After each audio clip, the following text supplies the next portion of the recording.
Thank you. Well, it's a great pleasure to be here. We've got some very exciting speakers and the launch of a tool today. So I'm looking forward to talking you through that in a little bit. First of all, can I invite the panelists to the stage? So Antoine Caddy is Head of Research and Innovation at CDC Biodiversité. He is standing in actually for Marc Abadie, who is unfortunately sick. Liselotte Arney, who is Managing Director, Head of Environmental and Social Risk at UBS. Raffaele Savigny, who is Lead Environmental Economist at the WAVES Program World Bank Group. Madeleine Ronquest, who is Head of Environmental and Social Risk Management at First Rand. And last but not least, Marc Tercek, who is CEO of the Nature Conservancy. So we're very much looking forward to exploring natural capital risks, opportunities, and exposure.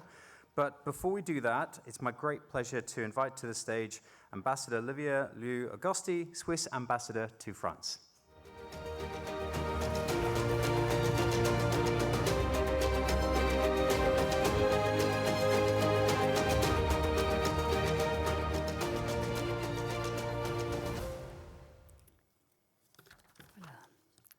Voilà. Mesdames et messieurs, chers collègues, c'est un grand privilège d'être parmi vous aujourd'hui et de vous adresser quelques mots introductifs au nom du gouvernement suisse.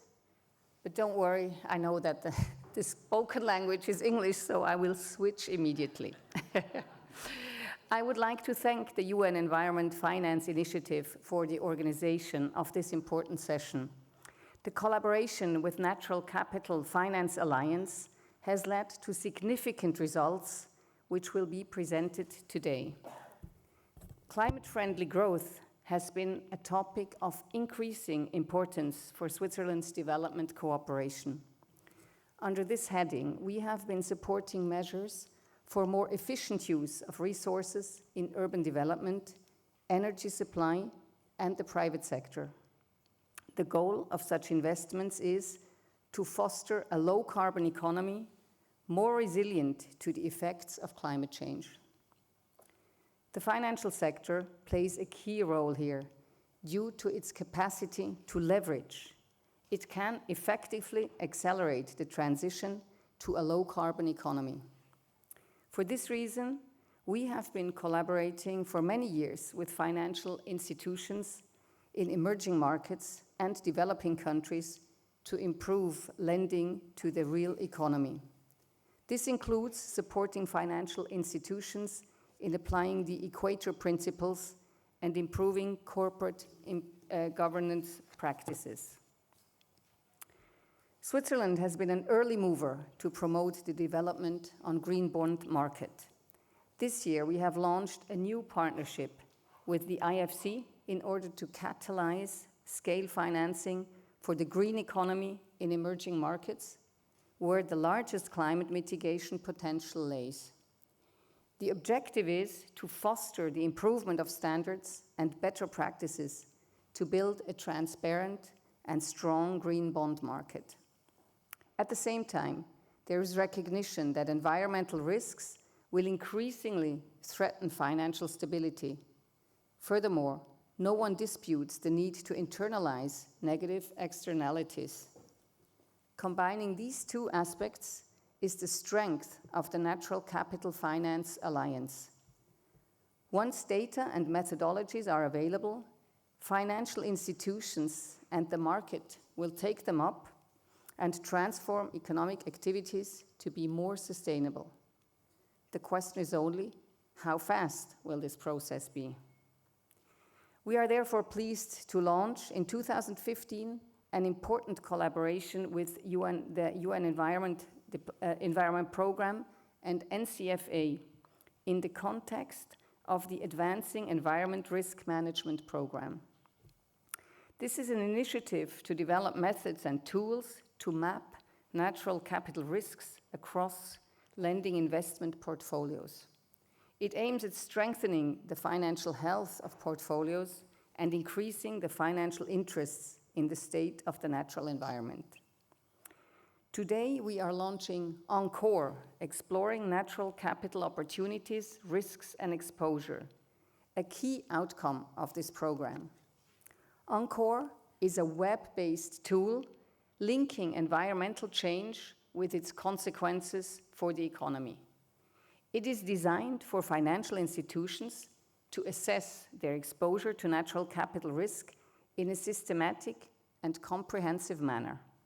It allows users in the finance sector to visualize the exposure of all economic sectors to natural capital risks according to their geographical location. It also enables users to better understand the risks that environmental degradation causes for financial institutions. It explores in particular how different business sectors are linked to specific ecosystem assets, and it looks at the drivers of environmental change affecting them, such as climate change or the degradation of nature. It's a practical tool supporting financial institutions in carrying out natural capital risk assessments or other applications of the Natural Capital Protocol. It further helps them explore their exposure to physical climate risk, as highlighted in the Task Force for Climate-Related Disclosure. As we speak, this work is being piloted by banks in Colombia, Peru, and South Africa, and I look forward to learning from their experiences today. Encore complements the engagement of Switzerland in WAVES, a World Bank program working on national accounting of natural capital and the Natural Capital Protocol. I am very proud that Switzerland is part of this truly exciting initiative. And by the way, if I may abuse my time up here, my team at the Embassy of Switzerland and I are eager to share with the Parisian audiences our innovation efforts towards investment in more sustainable and responsible activities. As a matter of fact, this week, this coming Thursday, we are having a Think Swiss event on the role of sustainable financing as a key factor for implementing the Paris Agreement on climate change. I am very happy to invite all of you, or at least some of you, to come and assist at this event. I thank you very much and wish you a very exciting exchange of views here. Thank you.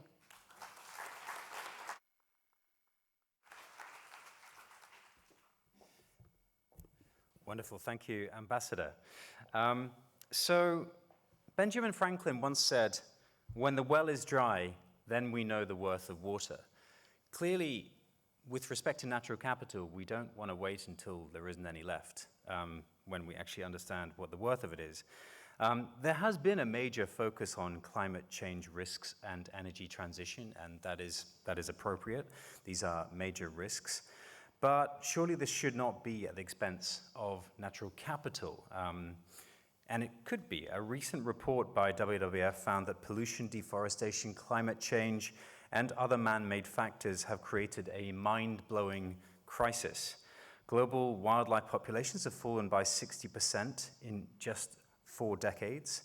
90% of seabirds now have plastic in their stomachs. And the report emphasized that this really is the last generation that can save nature.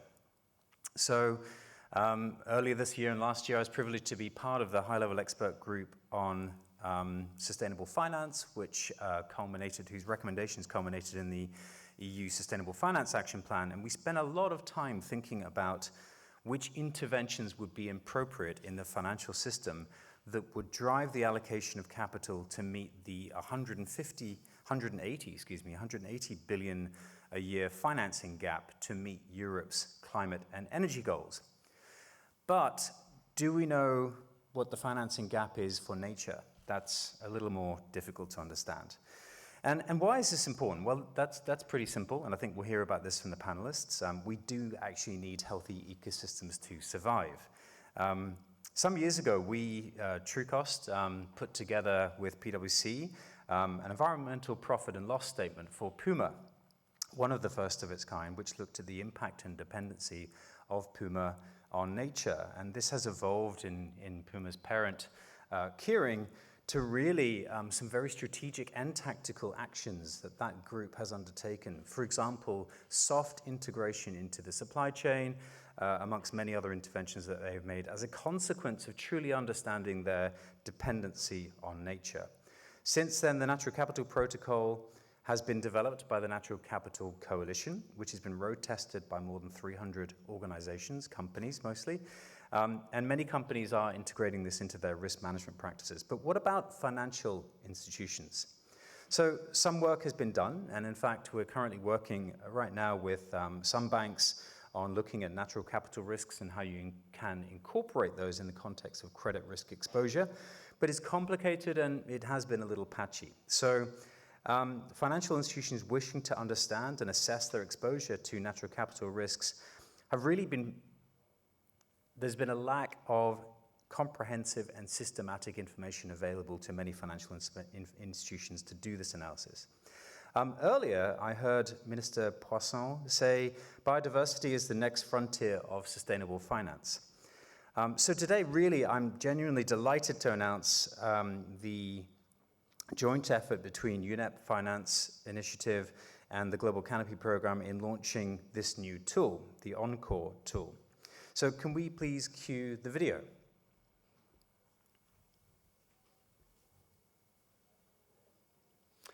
Okay, so on the screens behind me, you should see a little demo of this tool, and this tool is actually now live. I'll give you the web link at the end.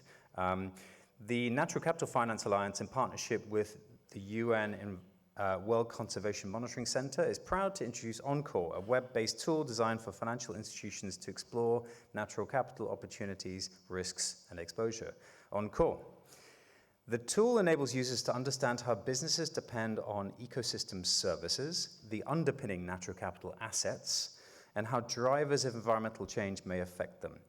So by selecting a sector, sub-industry, and production process, users are able to explore dependencies on ecosystem services and natural capital assets, and how material these are for production processes. Fact sheets provide more information on the ecosystem services and the likely influence of drivers of environmental change, which you can see here. Clicking on each driver or asset provides an overview of the production processes that are likely to be influenced or that have a very high material dependence. From the Explore section, you can go to the map to understand location-specific natural capital risks. For the selected ecosystem service, data layers associated with natural capital assets and drivers of environmental change can be explored in more detail. Encore can be used in many different ways, but two examples might be: one, identifying sectors in a portfolio with high natural capital risk, or two, analyzing a specific driver, for example, drought, and its potential impact on credit risk in agriculture. So I'm really looking forward to hearing more from our panelists. Our first speaker will be Marc Tercek from the Nature Conservancy. Marc.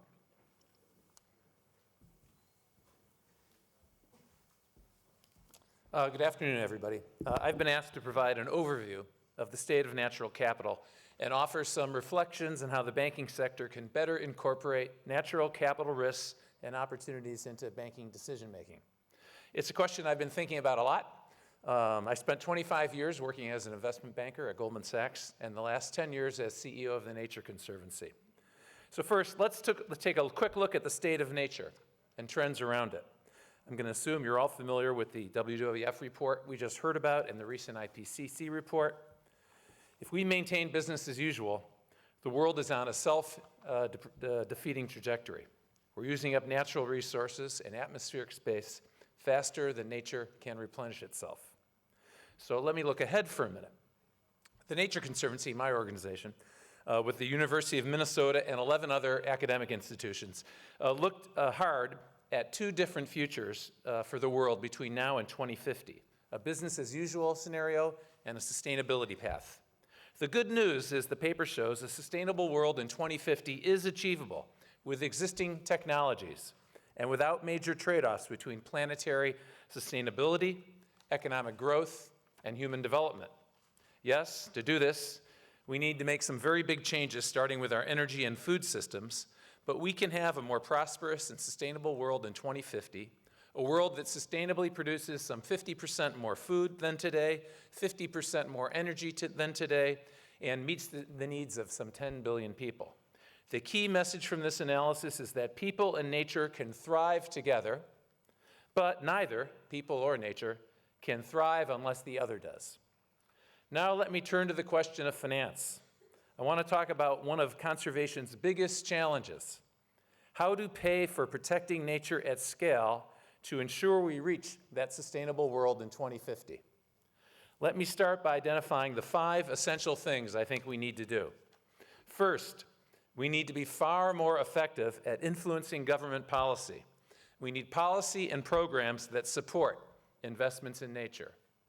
Second, we need to better harness science to produce the data and evidence that will convince key decision makers to invest in nature.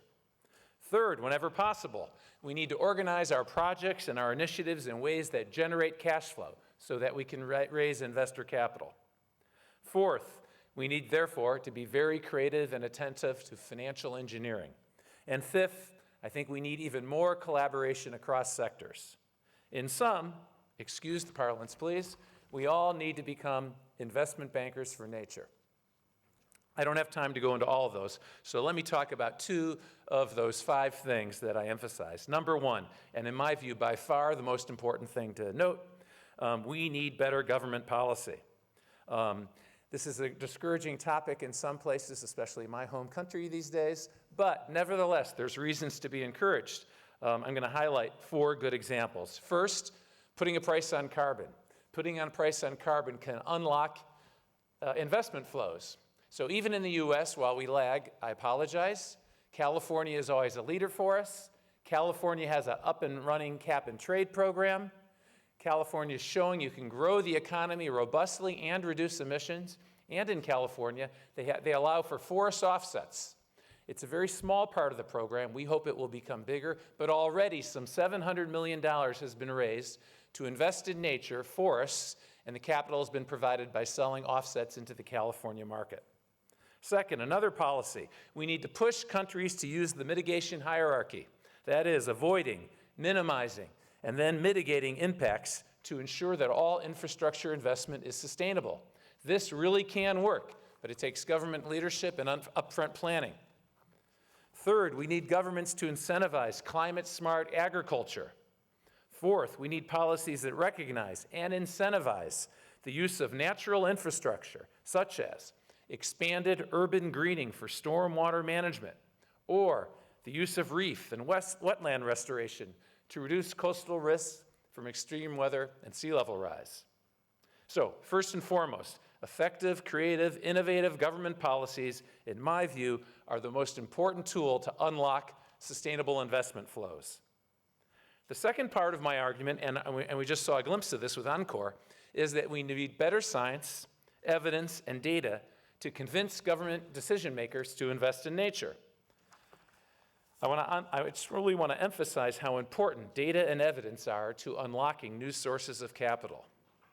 The better and more precise we are about what nature can do, cannot do, and what exactly it will cost, the more likely we will be able to drive significant investment flows. Take a deal TNC is working on in Cancun. We're working with the reinsurance company Swiss Re, and we've designed, we think, the world's first parametric insurance product for a coral reef. I think this is a big breakthrough. We all know intuitively that coral reefs play an important role in protecting coastlines from the impacts of storms. But that's not good enough, that intuition. If we're going to ask government officials and business leaders to buy insurance on those reefs, then we need data about nature that's every bit as good as what engineers can provide on gray infrastructure. So in Cancun, our scientists got to work. The science team determined that the median cost of building a man-made breakwater is 15 times greater than restoring a coral reef. They also showed that the reefs in Puerto Morelos were able to absorb some 95% of wave energy during Hurricane Wilma back in 2006, an enormous hurricane. Our scientists also demonstrated that losing just the top 1% meter of a healthy reef can double or triple the financial losses from a major storm. So, armed with this data, we were able to convince the Cancun Hotels Owners Association and the state government to establish a trust fund that will direct funds toward a range of protection activities for Cancun's reef. The trust funds will also finance the purchase of this new insurance policy. Without this level of data, we would have gotten nowhere. There's another way to come at this data question. Climate change provides a useful analogy as we think about natural capital. The economics of climate change have undergone a transformation in the last decade. This is encouraging. The debate used to be about how much growth would we have to sacrifice to achieve emissions reductions. The European Union, had a, quote, burden-sharing agreement. Now, thanks to the Stern Report, the New Climate Economy Report, and many others, we understand this better, and we view investing in the low-carbon economy as the high-growth strategy. Accompanying the transformation in macroeconomic understanding has been an understanding as well of the materiality of climate change to every business's bottom line. The clearest articulation of this comes from the Task Force on Climate-Related Financial Disclosure. Let me now suggest, therefore, that we need some similar thinking on biodiversity and ecosystem services. Companies need to do a better job of understanding their reliance on natural capital and their exposure to short-term shocks and long-term degradation of the natural world. But to do that, they need better tools and better data. Encore will help. The Biodiversity Convention talks are just wrapping up now in Egypt. The convention participants are elaborating a process to develop a new set of global goals for conservation to be adopted in 2020. A major challenge we have is that the biodiversity discussion does not have the same degree of business interest and engagement as the climate discussion. To put it bluntly, we in the conservation world have not done a very good job of explaining the materiality of ecosystem services and biodiversity to companies. Of course, compared to climate change, the risks are more diffuse and indirect, and the metrics are not universally agreed. And sure, lots of companies have figured it out on their own. Coca-Cola, one example, their story of coming to understand their dependence on healthy, well-governed watersheds in India is well known. Unilever, another example, and its partners in the Consumer Goods Forum understand the exposure of their agricultural supply chains. But those companies draw directly on natural resources.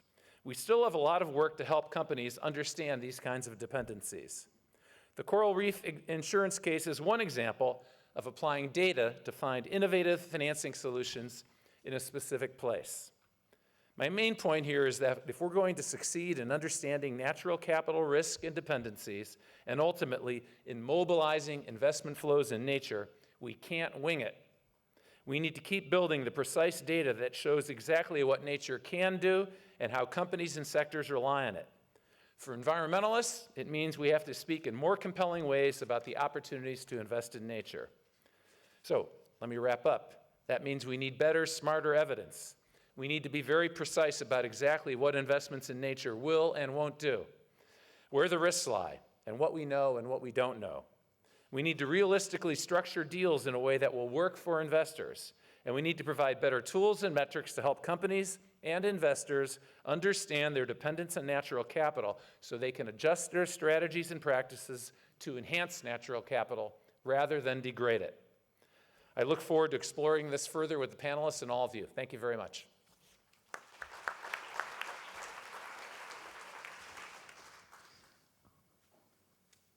Wonderful. So our second speaker is Madeleine Ronquest from First Rand. Madeleine. Good afternoon. I think I am humbled by the experience of having been exposed to the project, and we would like to thank the Swiss government as the primary sponsor and all the participants and consultants that participated in the project. And just to give you the context, we were approached by UNEP and asked whether we would want to participate in the project of looking at dependencies and impact on natural capital in our portfolios. And coming from a developing country, of course, we jumped to such an opportunity, and especially because TCFD is looming in the horizon, and we actually don't know exactly how to approach it. I think we had to relook the way that we structure our portfolios, how we break down into sectors, how granularly available the detail is, and so on. But we were on a learning curve, and we still are.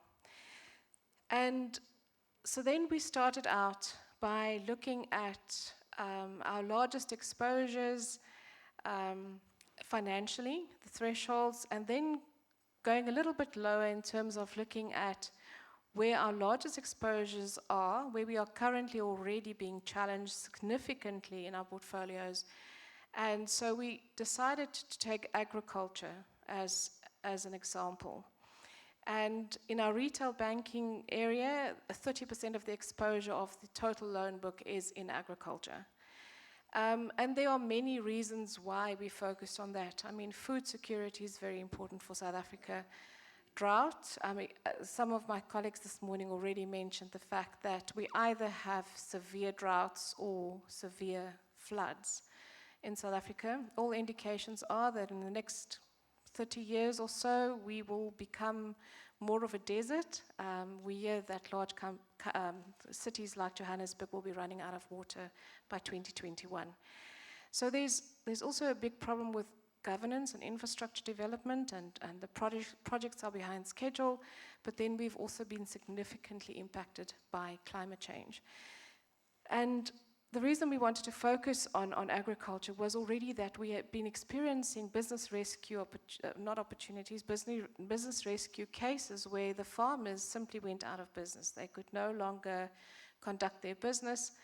Our insurers would no longer underwrite further extensions of finance to these areas because of the drought scenarios. I'm afraid, even in the Western Cape, where for some reason the human race just astounds me, they think that the drought's been cancelled because we went through a 3-year dry spell. Unfortunately, the climatologists know that that's just the beginning. And though they've had some rain and some floods, it certainly hasn't filled up the dams, and we are going right back into that cycle. We now know that hot days will become more, and we know that the hot days will be hotter. We know that the drought spells will become more to a large extent than it was before, but also there will be more months of drought and not only days or weeks. So for us, it's really important to get an outcome. So the outcomes we expected was to have a plan on how to move forward, especially on climate change and on drought and natural capital. The two most important features that came out was drought, so it was water and natural habitat. So biodiversity, ecosystems, everything that goes with that was going to be impacted in agriculture. And what I liked about the process is that it looked at the macroeconomic impacts as well, food security, and a long-term looking forward. I think my colleague next to me talked about intuition and made me smile, because where our environmental and social risk management program is quite mature, it looks at regulatory frameworks and whether you have a water permit or not, and it's a tick, yes or no. What we've been teaching the guys that are doing the assessments, though, is look a little bit further, ask in-depth questions, ask whether you have a water license does not mean that you're going to have water. What is the quality of that water going to be? Is it accessible? How long can you expect to get the water from the source that you are looking for? And so they've been starting to ask the question, but that was based on intuition. We knew as scientists that there was a serious indicator that natural capital was going to impact quite significantly on our portfolios. But saying that and having intuition in the financial sector does not help you any. And we had to start looking at measuring that impact exactly, quantifying it so that we actually have a tangible number on the table. That is still a challenge to us. The first part of the program has been finalized now, and I think a lot of work remains for us, but without this opportunity, we would certainly not be at the point that we are now. And we are very grateful to have participated.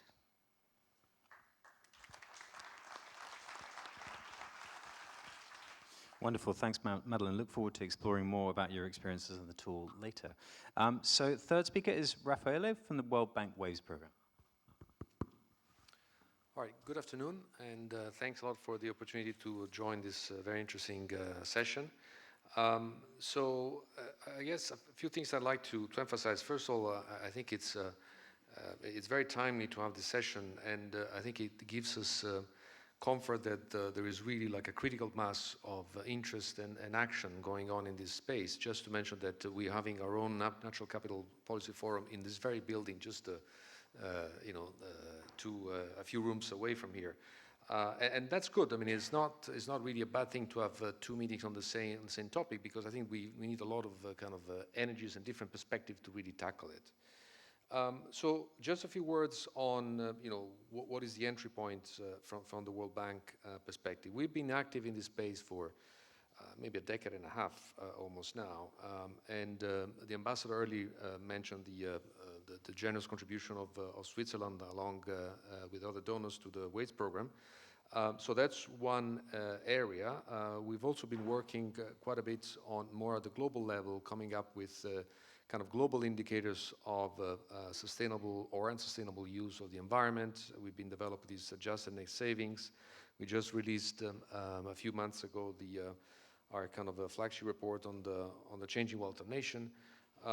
And so we've really been kind of looking very actively at this agenda. In terms of the country work, we are active in about 15 countries with the WAITS program, and we have 10 more candidate countries kind of keen to join. And what we're doing there is basically to support the effort to really build the capacity to measure and monitor natural capital, but also to use it for decision making. Now, what we come to realize after this decades or so or more of work is that there's more that we should be doing. We should be in both more ambitious and more humble. More ambitious in the sense that there is the whole kind of finance agenda, which is today's topic. It is no good to kind of have a very strong tools to measure capital unless we kind of link it to the resource mobilization, finance mobilization agenda. Humble in the sense that we realize that there is a lot of very qualified players, and this is today's meeting is a testimony to that. So we need to work together in this space. So we're now in the process of phasing out gradually our WAVES program. We still have a year or two to go, but we launched a new initiative called GPS, Global Program for Sustainability, with three kind of main pillars or components. One at the global level, trying to kind of measure natural capital in a much more systematic way. And I think it goes back to Marc's point, we really need to come up with stronger evidence. In our own wealth of nation, we measure to some extent natural capital, but we have to do more. We have to include water. We have to include in a much more systematic way ecosystem services to really come up with hard numbers that can make a difference. We're going to continue the work supporting countries, country-level engagement, and then we have this new pillar or component looking at sustainable finance, where we're trying essentially to, work in similar lines to what has been discussed, what is being discussed today, and try to really kind of improve our understanding of the nexus. I mean, how does it matter not to manage the environment sustainably from the point of view of financial actors? So in this sense, we really welcome this new tool that is being presented today. And let me spend maybe a few words. I mean, I had a very quick demo with the colleagues from UNEP. I tried to play with it a little bit myself. And it is really a very promising tool. I understand it's still kind of in the final stages of development. But what I understand it does is really to kind of clarifies the linkages that go from drivers of environmental change or kind of degradation all the way to risk for financial operators, in particular banks.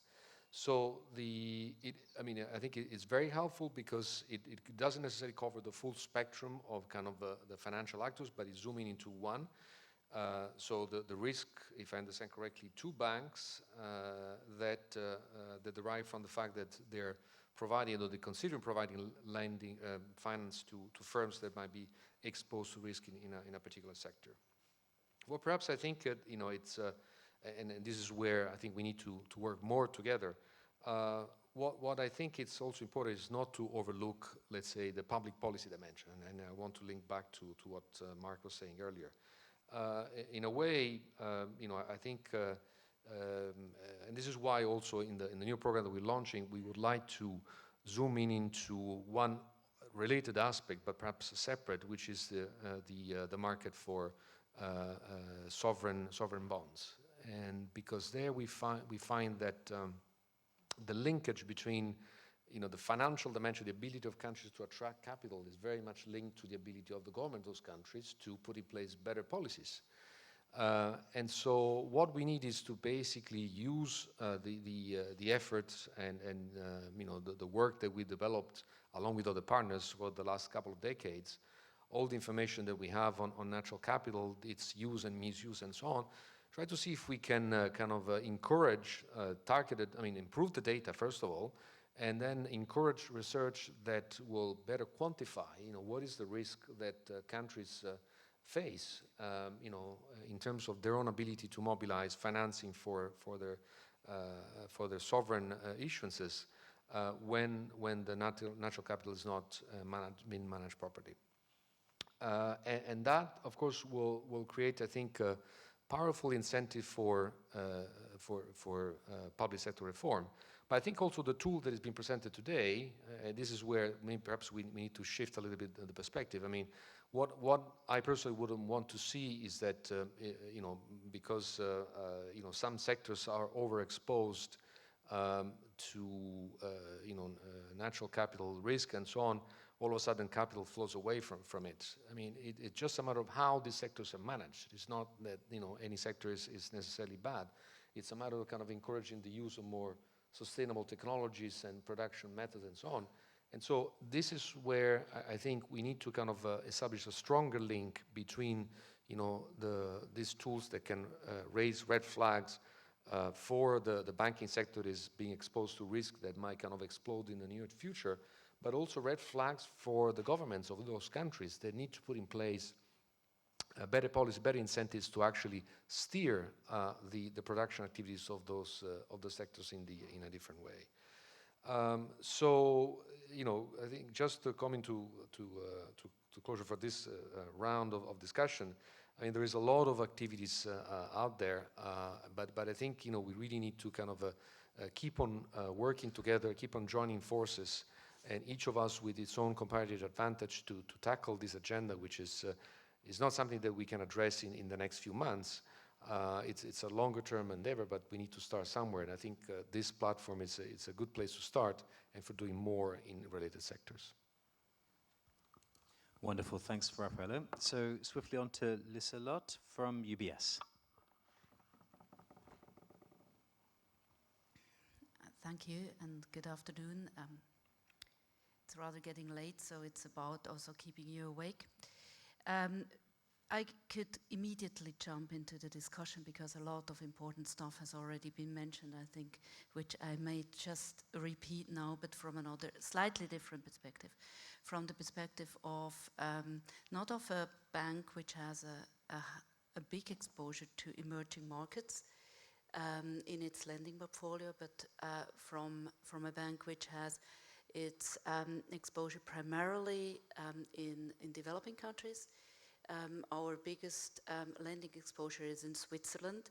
We are impacted by climate change as well, but in a very different way than the way Madeleine was explaining how her portfolio is impacted. When you compare South Africa with Switzerland, then you have a very different situation. In Switzerland, we also had a hot summer this year, but when I look into those risks, then I can conclude that okay, a hot summer does not really stress my credit portfolio in Switzerland because of different factors. A, it's still an extreme event.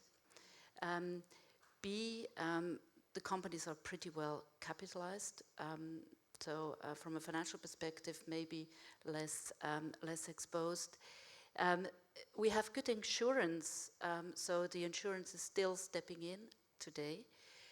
And if we really have a problem, then we have the government which is helping us. So therefore, at this point, when you are looking into risk of in a developed country context, it is a very different story. What really motivates us to be part of that journey, be it natural capital or the climate change discussion, so the whole discussion about how do we implement the TCFD recommendations, for us is about what Marc called the tragedy of the horizons. For us currently, as I said, the risk is not immediately here. Yes, there is risk, but it's not material from a portfolio perspective. But we know that things are changing, and we want to be part of the development of the tools which help us today to make the decisions for tomorrow. So that's the motivation why I'm working with the Natural Capital Financial Alliance. And please, for the banks in the room, for the other members, consider joining this initiative too. What we did is with the Financial Alliance is actually a program which was done before the project Madeleine was talking about. It was about a drought stress testing tool which was developed. So when the natural capital team was talking to me about the fact that they wanted to model or to develop a tool which models drought risks in a historic context, I got excited and said, yes, that's something we want to explore, because it's forward-looking. So the way we need to look at it from a time horizon perspective is really looking into the future and looking for ways how we can look into the future. And that was a good exercise to get involved in.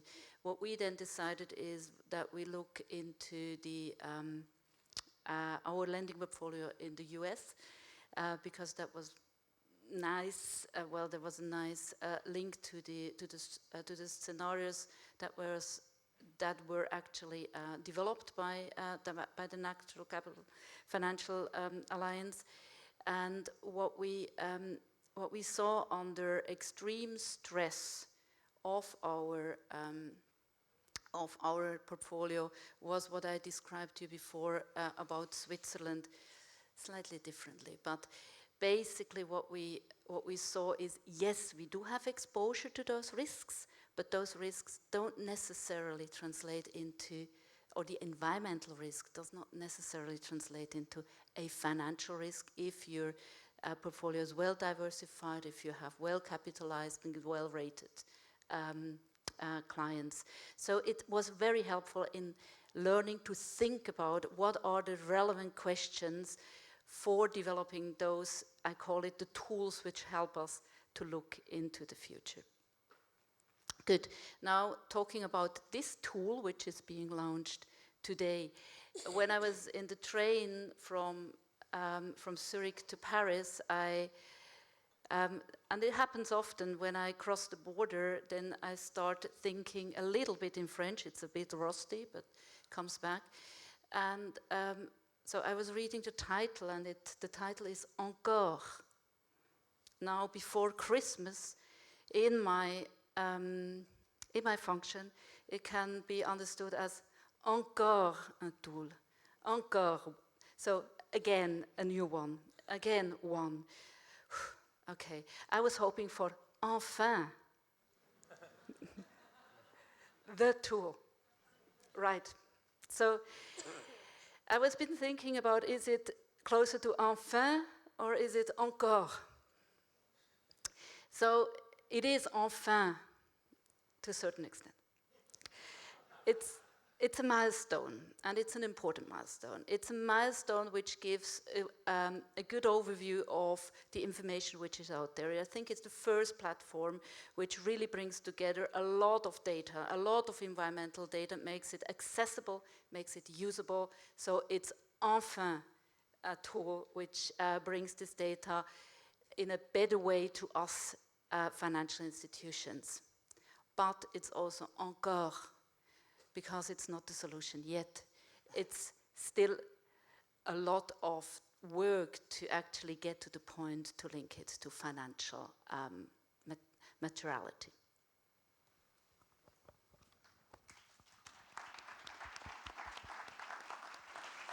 Wonderful. And now to our fifth and last speaker, Antoine.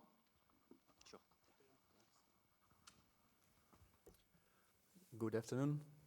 First of all, I would like to apologize Marc Abadie, my president of CDC Biodiversité, who has been ill since this morning. So I just prepare a few words.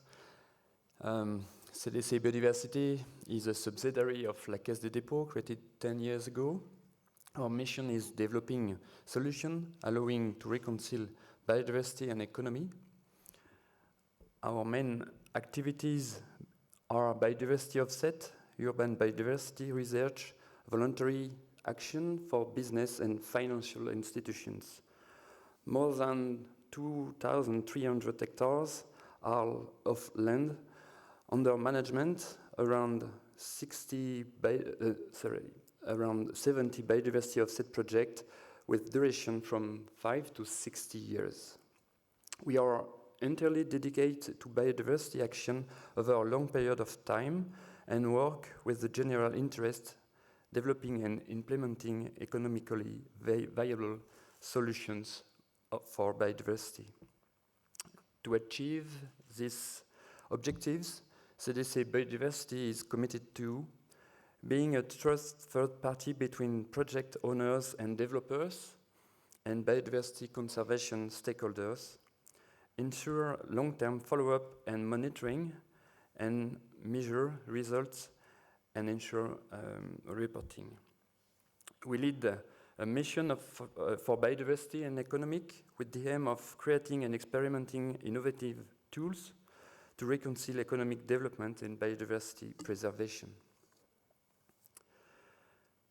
Tools like exploring natural capital opportunities, risks and exposure, so encore, should allow a better integration of natural capital into financial risk.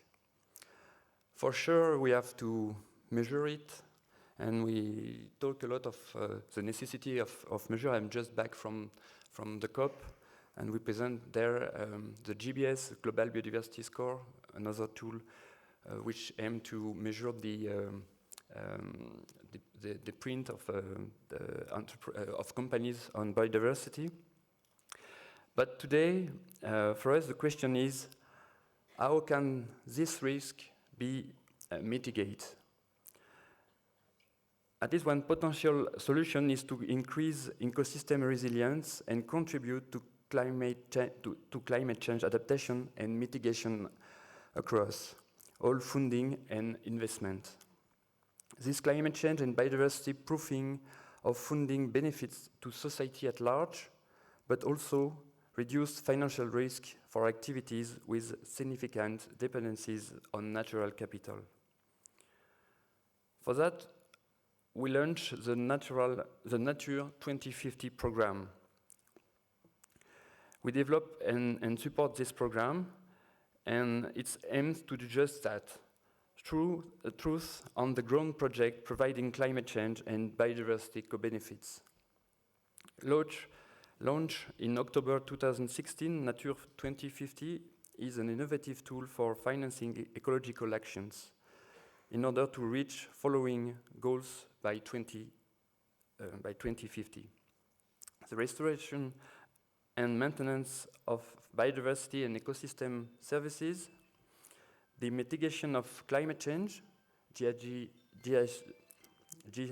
emission reductions and carbon sequestrations, and the adaptation to climate change by limiting its effects and natural hazards.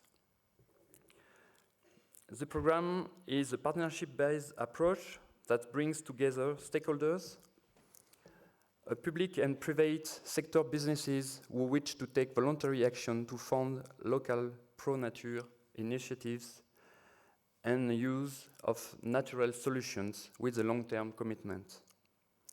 Since 2 years, it includes 26 projects in France, covering over than 600 hectares with a budget of 4 million euros. The program is funded at once by subsidiaries at CDC Group, but also by national and local companies as part of their voluntary engagement for environmental priorities. The Nature 2050 model could, however, be replicated and scaled up as part of an investment risk mitigation strategy.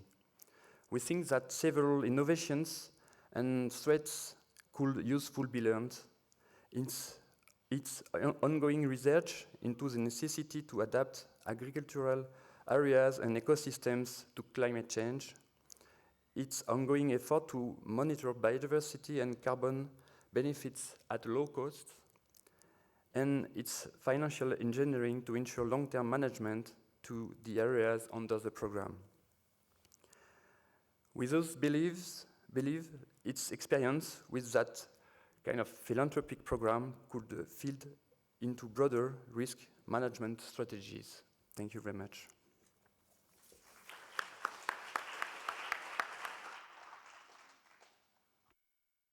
Great, thank you, Antoine. So I think we've had some fascinating insights here so far. We've heard that we can't wing it, and maybe we need the TCFD for nature. We've heard that drought is the new reality for South Africa, that GPS actually stands for Global Program for Sustainability, and we should be looking at sovereign bonds. That Encore is a decision-making tool for today and tomorrow, but should it be enfin?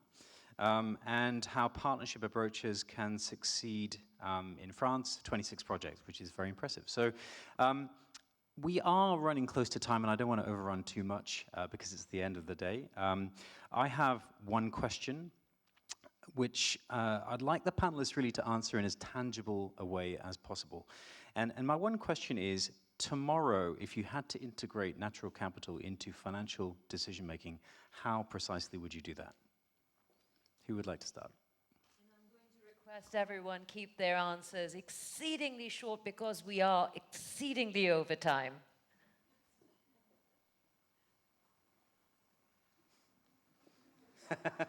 That must be a too tough question, maybe. Madeleine, do you want to go first? So for us, the implementation is going in two ways. The one is client-centristic, so it's advising clients, which we've been doing anyway, on diversification, on different strategies, on maybe using more resistant seeds, looking at harvests differently, looking at markets and export opportunities differently. So there's going to be more of a focus on that. I think the value that we add here is that it's not just from an economic perspective, but also from a natural capital perspective. So there's a lot of information that's going to flow back to the client and focus on assisting them, because the more sustainable they are in their business, obviously the more sustainable we are. As the bank itself, I think the application will probably look at long-term adjustment of our risk appetite and maybe pricing. Hopefully it doesn't distress the sector too much, but I think we have to take our own risk into account, and certainly with diversification and so on, there are many opportunities for us to manage and mitigate that risk effectively. That's how we are going to approach it. Hassan? Yeah. I would say for companies, disclosure. So disclose very precisely as you can, the degree and you depend on any natural capital, and then any risk that goes with that. And then for civil society, NGOs like my organization, we love to tell people what to do in this grand way. But instead, we should be challenged to be very specific. Exactly how can someone invest in nature to obtain what kind of outcomes? Make it very precise in both scientific terms and financial ones. Thanks.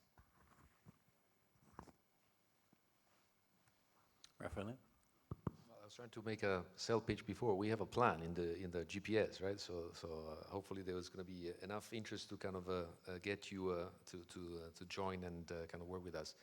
No, I think, clearly we need to start soon, but I think there isn't a single question, and I think the answer pretty much depends on the different kind of information needs of different users, and so we have to, cater for that. I mean, the regulator would want some information, the issues of sovereign bonds would want some different information, and other financial medias would want different ones. So I think, there is a lot of data out there, there's a lot of efforts out there and so on. I think we need a bit more of a concerted effort to kind of really optimize the data that is out there, the data that is being generated by the day, and coming up with something that would cater for the different audiences. Great. Unfortunately, I think we have to end there before you guys get a chance. I'm really sorry. I think, so you can explore this tool yourself and contribute to it, send some feedback. It's at Encore, not Enfin, encore.naturalcapital.finance. And tomorrow there is a session at 10:50, Encore in practice. So there will be an Encore. Thank you very much. Please join me in thanking our speakers.